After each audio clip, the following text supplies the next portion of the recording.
Hi everyone, today is Friday, October 5th. Welcome back. It's nice to see you. If I start moving around a little bit, it is because I'm trying to keep the window in the frame. Because I let the chickens out earlier today, so they might come walking around across the space. Hard to say. They're all over the place trying to find little tidbits and bugs and good stuff to nibble on in the ground. So here we are, another week.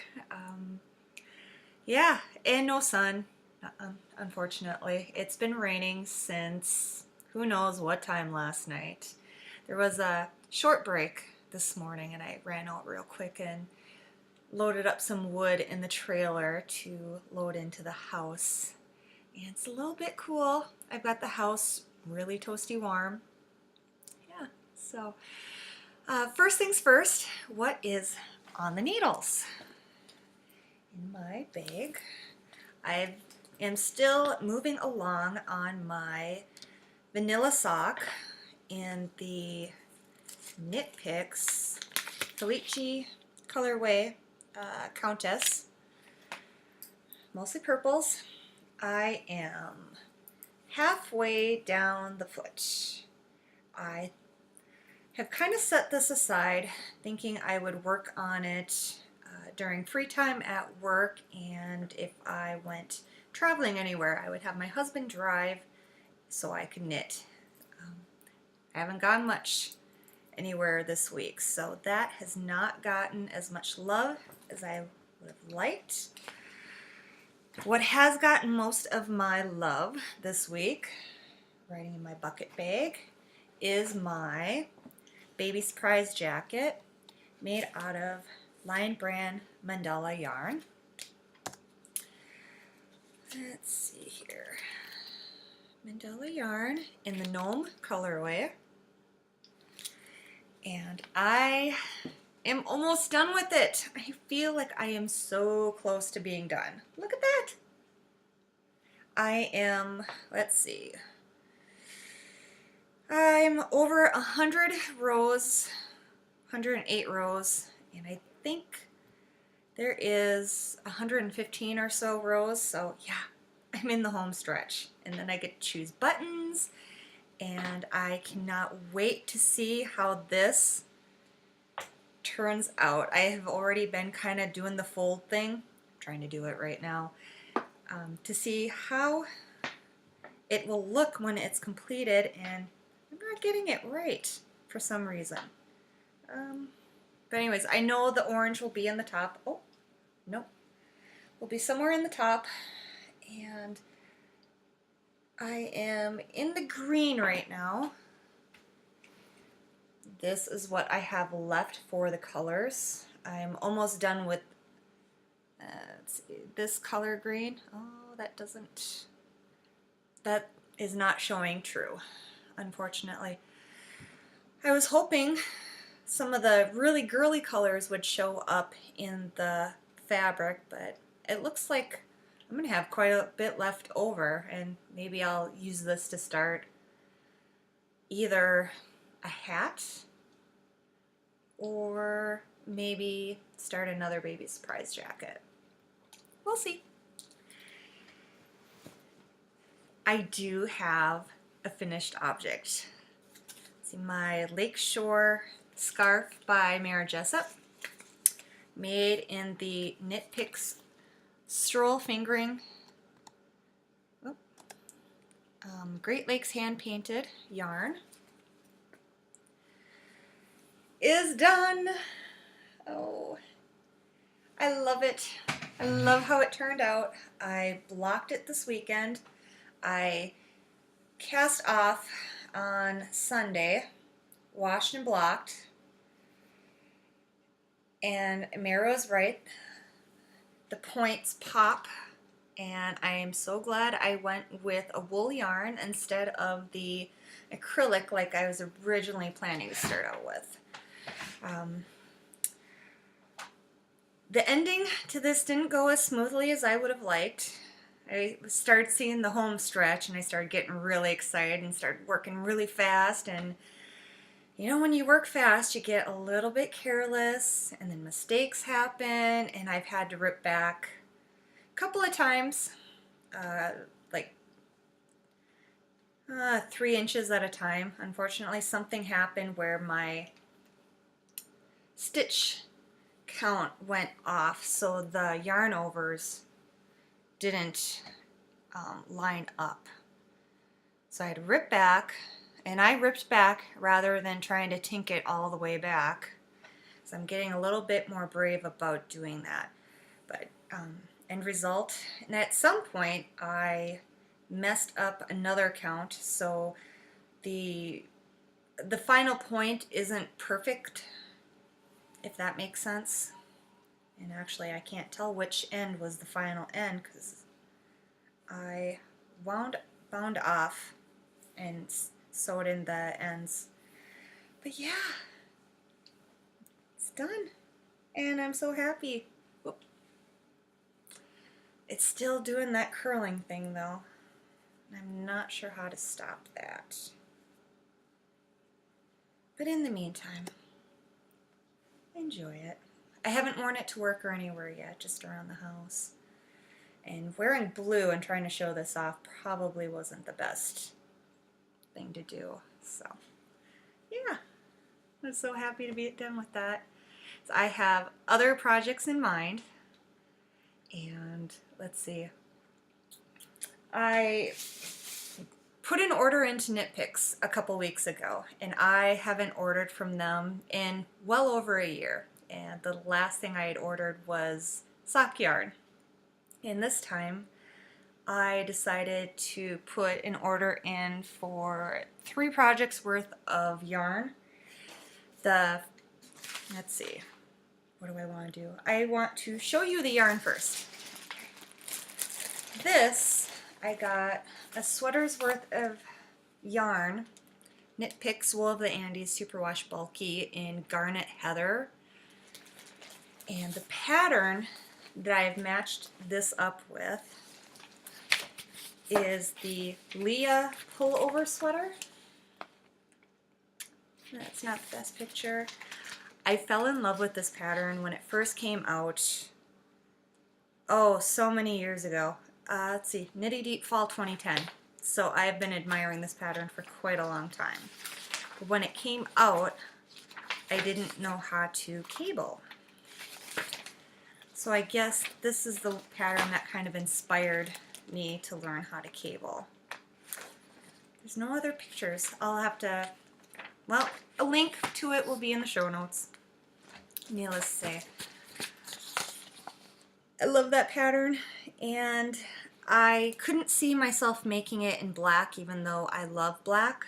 So I went to Knit Picks and looked for a red, and I saw that sweater in this color yarn. I also went online and searched around a little bit too to see what other colors other people use for their patterns, and I thought red was the way to go.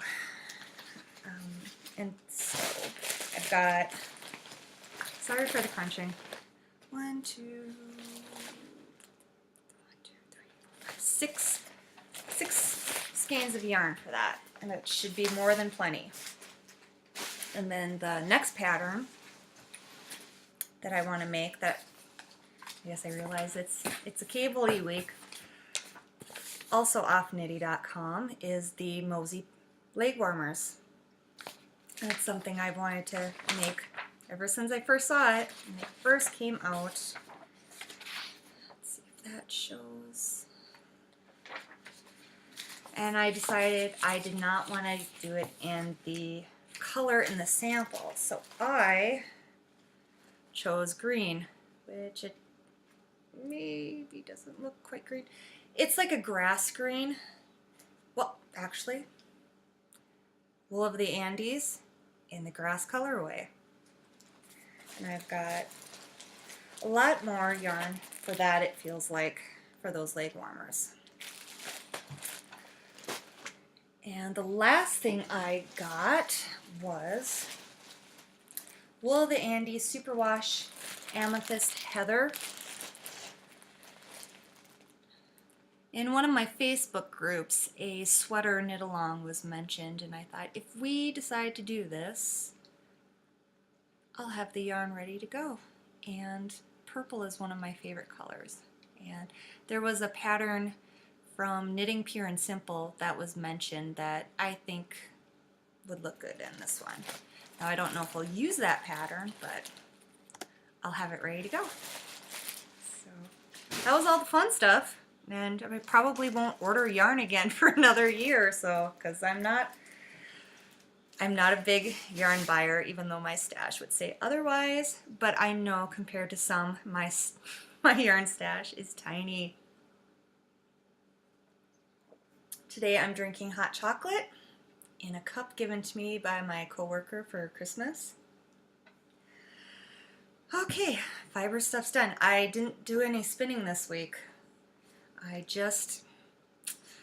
been spinning in the craft room, and I haven't had the free time to go back there and spin away and watch all Creatures Great and Small, because that's a good show for me to watch because I don't have to always have the my eyes on it. I've watched some of the seasons so frequently that I can just listen to it and not feel the need to watch it. Okay, the girls are being quiet today. So are the Roosters. Before I started recording, Killer started crowing up a storm. And they're probably off back in the woods looking for treats and goodies. Let's see. My two roosters are starting to face off a little bit more frequently. Killer is the head roo. He's the alpha. And BFR is definitely not an alpha, but he's a good rooster. He doesn't attack the people, and he's attentive to the girls, and he keeps trying to mate with the girls, but if Killer sees him, of course Killer goes running over there and knocks him off. And let's see, the Mama Brahma and the babies, last time I recorded, I let them out of the coop, out of the small coop, and they had a blast running around in the grass and everything. And it was really easy to get them back into the little coop because Mama decided she wanted to go back to the big coop. So her broodiness and wanting to be a mom, I think, is pretty much at an end. She hopped into the coop, the big coop, and I could hear the babies calling for her and crying and chirping, and she wasn't paying much attention to them at first, and then she, you know, mothering instincts kicked in, and she went out, and they saw her, and they went running over, and were real happy to see her, and she stayed with them for a while, but then she tried to get back into the little coop, or I'm sorry, the big coop, the chicken coop of love that I call it. And I realized that if I wasn't paying attention, she would stay in the big coop and probably not go out to the little coop when it was time to go in. So I went and picked her up and carried her over so that the babies could see her. And as soon as they saw her, they came following after me. And I kept turning around and talking to them and said, come on babies, here's mama, and she'd make her little cheep cheep sounds. And I set her into the pen, and she turned around and made her mother clucking sounds, and the babies all went into the coop or the pen, and I was able to shut the door. So it was really easy to get them in for that night. And today is the first day that I had let them out since then, so about a week, give or take a day or two.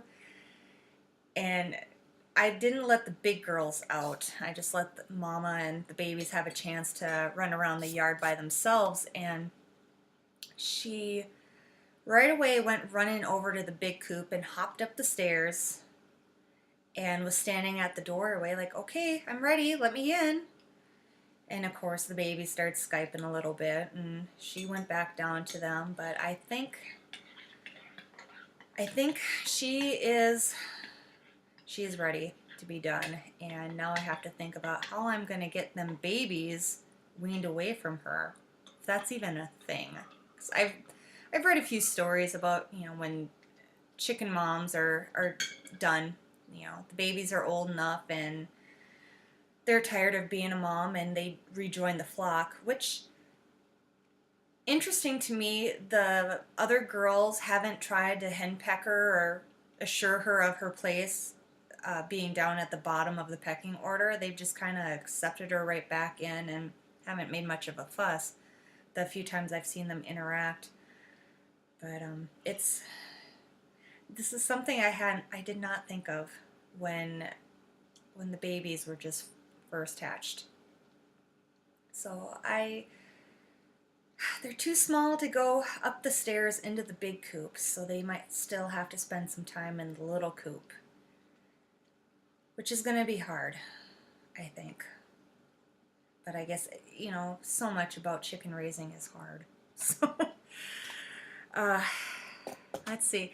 I made a little video clip of me holding our newest baby bunny. We have a little girl named Shadow, and I'll try to insert the video here. So, say hello world, this is Shadow. She is the newest member of our family, well, the bunny family.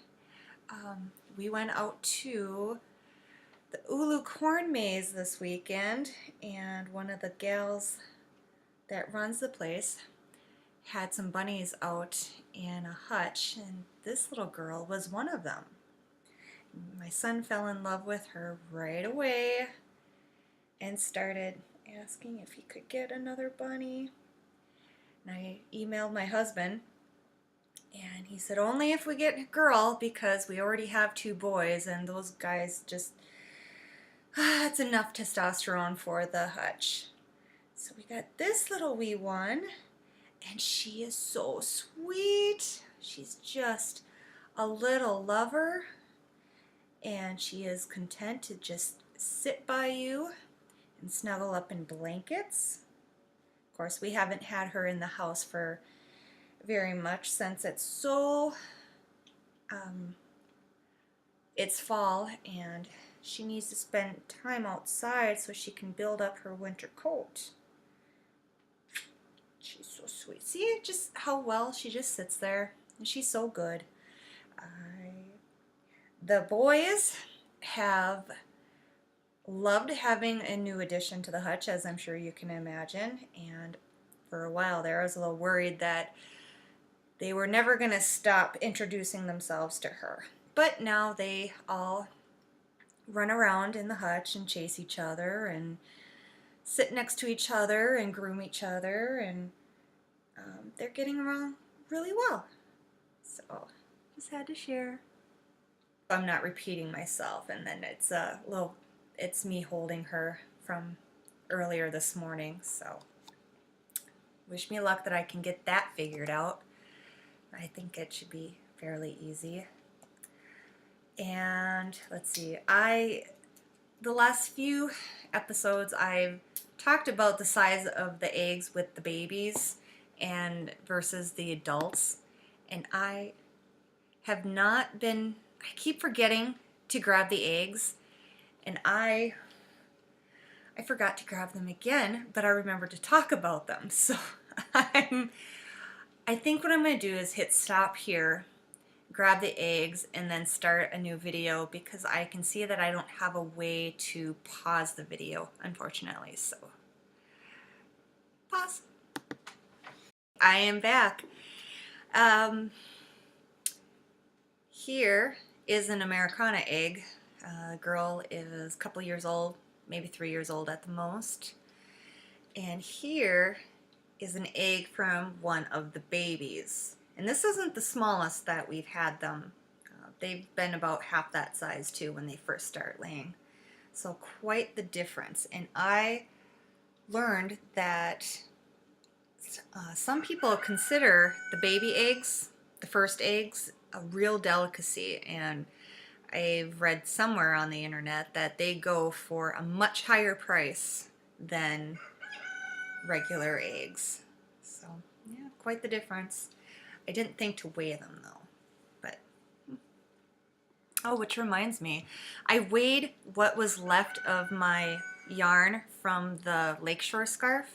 I have quite a bit left, and it was 38 grams of yarn left. So I don't know if that's enough to do anything substantial, but if not, maybe I'll just try making a few baby hats out of it, since I have a pattern for a really simple umbilical cord baby hat. But I like this yarn.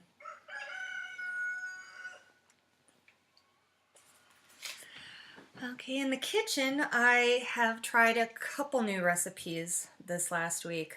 One was for a Brussels sprouts in balsamic vinegar, roasted. I made those on Sunday, and I asked my husband what he thought of them, and he said they tasted healthy. And I tried one, and it didn't taste quite like what I thought it would. And my son was a good sport, and he tried a few of them. He had a small amount, and the question I usually ask after trying a new recipe was, well, should I make it again? And my husband said, well, make Brussels sprouts again, but not this recipe. So I said, okay, duly noted. I was kind of disappointed that the balsamic didn't come out quite as much as I thought it would. It smelled so good when I first started roasting them, but once the smell went away, they looked, it, I don't know, they just weren't what I thought it would be, and that was a disappointment. However, if you want to try them, I will share the recipe in the show notes. I also made a huge pot of chili with venison meat, and the recipe I always use, which if you know me really well, shouldn't be a surprise, but it's the clone recipe of the Wendy's chili, and I love that recipe. Well, I always like the Wendy's chili too, because I used to work at a Wendy's way back when, and you know, it's the recipe, the chili made in the restaurant is, you know, technically homemade, but I'm sure people are expecting how the process is a lot different than what it really is. There was a lot of opening of cans and freeze-dried vegetables, and the chili meat comes from all the hamburger that has been on the grill for too long, and then they boil the snot out of it, and then they chop it up and then throw it in the chili, which I'm sure sounds really appetizing, but it is good. So I found the recipe off, I think, topsecretrecipes.com way back when, and I realized what really makes that recipe for me is the cumin, which I never knew that you put cumin in chili. My mom always used, I think, a whole can of chili powder, and I think that's why I wasn't really fond of it. But oh well.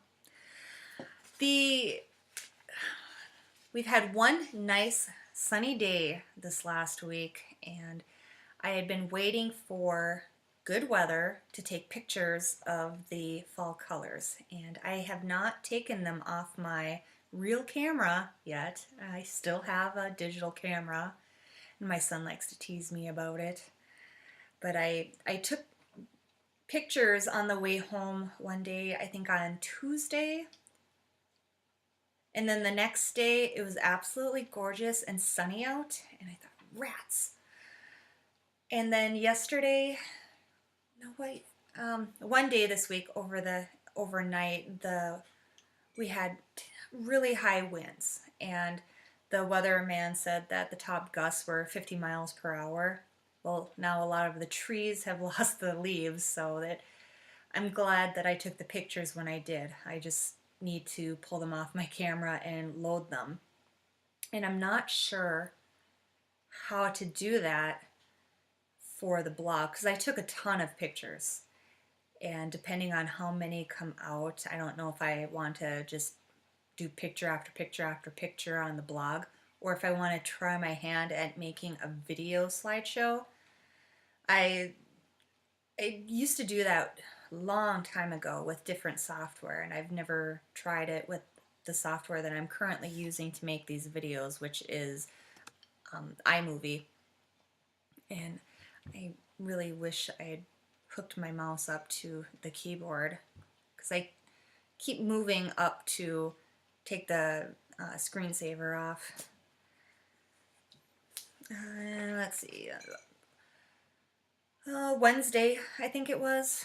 I went in search of another recipe for a creamy chicken soup, which turned out fabulous, and I'll share that one in the show notes. I didn't follow the recipe exactly, but that's okay.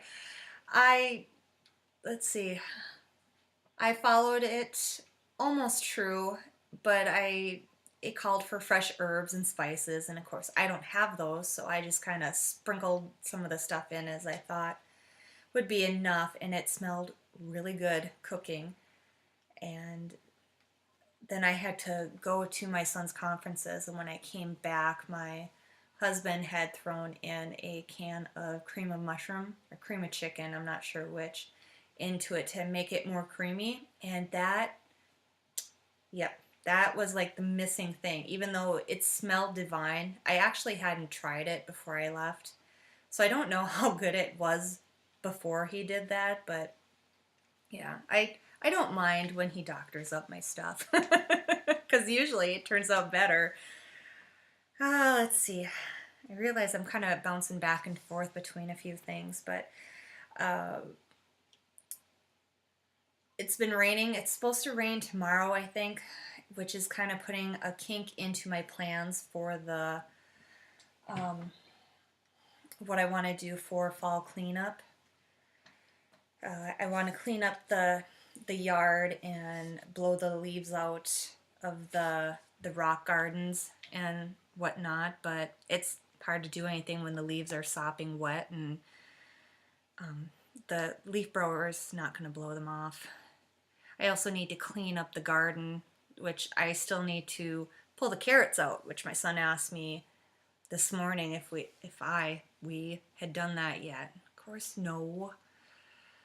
But I don't want to do that when the ground's all wet either. So until there's a true hard frost, I'm not too worried about it. There's going to be a time this month where everything's going to be really nice, Indian summer or whatever, and I'll go out there and take care of that stuff. And then I'm not sure, I'm kind of bouncing back and forth if I want to do a garden next year or give the soil a chance to rest. Because we get so busy with so much stuff, and I had told myself I was going to make the effort to pay a lot of attention to the garden this year, which I did. It was a lot more attention than the previous year, but still not as much as I would have liked, although I am proud that my son went out frequently without my asking and would weed and take care of stuff. But I know he was also mostly doing that to take care of his watermelon, which turned out. So yeah, something to think about for next year. I'm still not decided on that yet. Hunting update. My son still hasn't got a deer. And now I'm just kind of laughing at it because I know he's getting frustrated, my husband's getting frustrated, and the weather's not as nice as it was, so it's not as warm. And we've been having more rain, so that's also interrupted the feeding patterns, although it did bring out, well, I don't know if it was the weather necessarily, but we've got pictures on one of the game cams of a bear going through, big bear, And he was checking out the camera too, which surprisingly, he didn't knock it down or anything or destroy it, so I'm very grateful for that. We also had some turkeys go through, and one of the pictures shows one of the turkeys laying down on his side so he can rest while he's eating. And there's a family of 4 raccoons going through, and I think I mentioned the raccoons before, but yeah, they're just every night they're coming through. Yeah, but the turkeys were a surprise because the rabbits are running around in the hutch. I can hear their little feet on the meshing. The turkeys, there was a huge flock miles away from my house that I had been seeing every morning. I think it was the biggest flock I've seen since we've moved out here. And I hadn't seen any turkeys come around this way for quite some time. I think early spring I saw a tom on the trailhead of one of our trails back there. But then nothing. So that was fun. I have no interest in turkey hunting though. I guess I'd rather spend the $200 worth of chicken feed and raise them from babies rather than try to hunt them. Okay. So in the video with the bunny, if I can get that keyed in the right spot that I want to. If not, I will tag it in on the tail end of the talking. My son and I went to the Ulu corn maze this past weekend, and it was tough. And I say tough because usually every year they put different patterns and designs in the corn mazes, and this year they had these long, long corridors, and for whatever reason it was harder for us to find the checkpoints. And we found all this year except for one, and by the time we were done and I had found the final checkpoint, which was right next to the exit, and I was like, I'm done. I don't feel like going back into this because at one point I felt like there was nothing more to look around in, no more corridors, passageways, whatever you want to call them. And then I found a whole new area, and I have no idea how I got into it. I had no idea which direction I was in, and I was calling for my son, and for a while there I couldn't even hear him.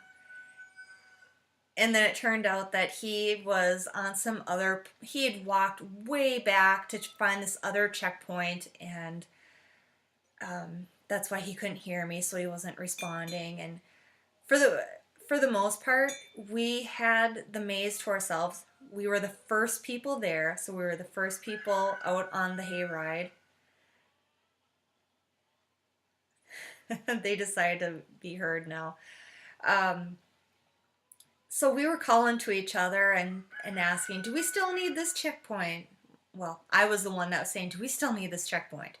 Because he had been running around all over and he was finding stuff left and right, and I'm still trying to like trudge back through this long corridor.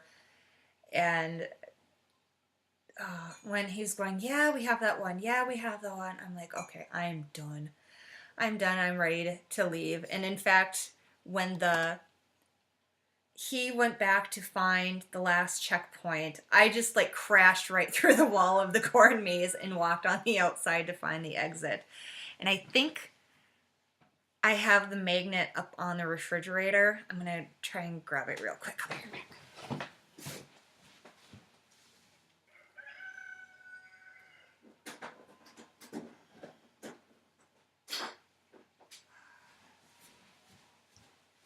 Okay. This was the corn maze this year. And I love this. I love the corn maze. I enjoy going to it every year. It's in this little, I don't even know if it's a town, but it's this little community that they're kind of known for a few things. One was the strawberry patch, another one's the corn maze, and There is a glass gallery, and the people that own that glass gallery, I think they also have a farm. So they raise beef and they sell stuff at the farmer's market and whatnot. But so you can see long corridors, and I was just fit to be tied because I was tired of walking the long corridors and not finding anything. I should grab one of the ones from previous years so you can see what I mean about the different designs they used to do.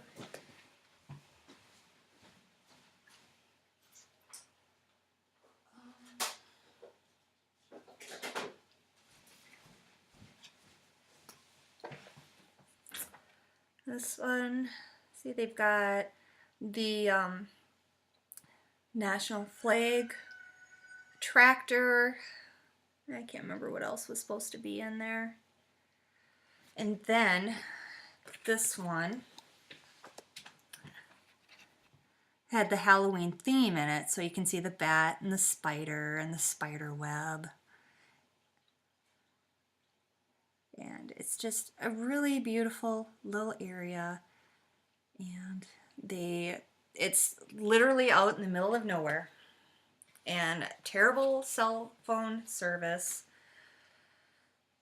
And is it wrong for me to think that I wonder if they even have internet? But yeah, it's pretty far out. I am still plugging away on Crossing to Safety. I am almost done, and I cannot wait to be done. I'm on page 291 of 341. They weren't kidding when they said nothing really happens in this book, and I figured that couldn't be the case. Something has to happen. There has to be some sort of conflict. And I finally came to the part where there's conflict, and it's the wife of the rich couple. She, the nicest way to put it, she treats her husband like a child in some respects. She just he is attached to her apron strings, and if she's not happy, then nobody's happy. And if he tries to say anything otherwise, she gets really mad at him. I mean, that's just like a oversimplification of it. Like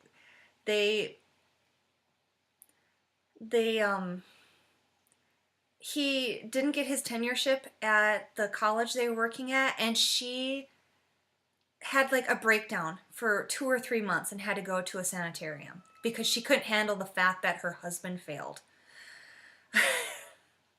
So I'm like, I started out, trying to close read this book and be really thoughtful with it, and then I got to a point where I was just, oh my gosh, I want to be done. I want to be done with this book because I'm not really fond of Charity. And her husband, he's a really nice guy, but she has like beaten him down so much that he doesn't want to pursue what his passion is, and when he does, he feels that it's mediocre. The poor couple's wife contracts polio, and this was after she had a very difficult labor and delivery with their only child, and the child was born breech, even though the narrator, the husband, pleaded for the doctor to do a cesarean. And I don't know when cesareans became a more common thing, because this was, during the Depression, late 30s. So the baby was born with a broken arm and a hurt jaw, I think it was said. But so it's like, wow, I can't believe this. This is terrible. And then to contract polio 6 months after that, it kind of broke my heart. Like, this couple has a lot of obstacles and adversity, but they keep going on. But thankfully, thanks to their friends, they're able to pay off the medical bills and everything, but then they become indebted to their friends. And where I'm at right now is that they finally managed to pay off what they owed their friends, and they're all on some kind of fabulous trip to Italy. And I I cannot wait to be done. I'm fairly certain I know how the book ends because Charity, the wealthy wife, I don't know how else to describe them. She's got cancer and she is ready to die. And so everybody's all gathering at the place that they used to spend a lot of summers together for one last hurrah. So yeah, can't wait to be done with that one. The next book I'll be reading is Three Girls in Brooklyn by Betty Smith. I was supposed to read this for Well-Read Mom's book club last year, and I never did. I don't think I'm going to get to Cat Trick by Sophie Kelly. That is on my Kindle. But I think I might have read this book previously, so it's not going to be a huge sadness. Let's put it that way. I know it's available in my local library in hard paperback, so I can just walk in there and get that. I have been listening to Ender in Exile, which I am on part 6 of 12, and I love this story.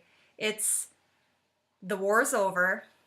There is a court-martial going on with the colonel who ran the battle school that Ender's in, and it was finally decided that it was not, Ender couldn't go back to Earth, so he's gonna go off and be the governor of the first colony on the Formic worlds.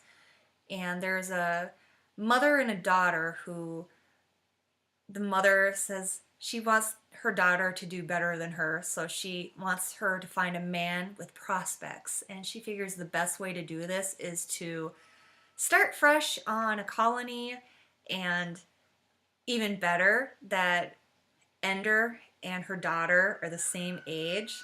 So that's gonna be an interesting storyline, I think, because Ender isn't comfortable with people in a way, but he's very genial and he wants to do right and well being governor of this new colony. So he's interacting with everybody, and his sister Valentine decided to come with him rather than stay on Earth with their parents and their brother Peter, who's got dreams for world domination, basically. He wants to be the leader of the entire Earth, and I guess he's well on his way, because one of the other stories, he does become, I don't know, I don't remember now if they call him the hegemon or if that's just the moniker that he took on, or it was the name of the book that Ender wrote, but he's on his way, so I'm eager to see how the rest of this goes. There was something I was gonna tell about this book and now I can't remember what it was. Oh well. And then my happiness for this week, because I know I'm getting up on 40 plus minutes once again. And I'm trying to talk a little bit faster, and I don't know if that's showing. It might be showing, but I was trying so hard to not do a long video this time, because I know some people can't watch this all in one sitting, but I know it. Gosh, I'm blathering.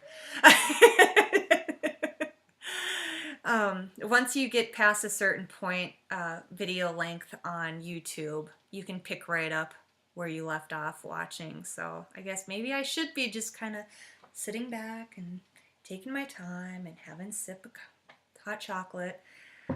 And you guys can hear the roosters. That was BFR. If it comes through. I'm not sure if it is. My happiness this week. I had to think about this one a little bit. Soup. My happiness this week is soup. Soup is easy to throw together. There's so many variations of it. I mean, I made 2 variations of soup this week, if you consider chili soup. or stew, I'm not sure. Uh, but with the kind of weather we've had this last week, with the lack of sun and now the rain, and it's temperatures in the 40s, although there was one day that hit 65, but it was still not pleasant out. It's good comfort food, and it warms you up, it warms you on the inside. And yeah, hey, it's soup weather. I think my husband's already looking forward to when he can start having soup with his sandwiches rather than a salad for lunch. And honestly, that would be a little easier for me in the morning to make, just heat up soup and put it in his thermos for him.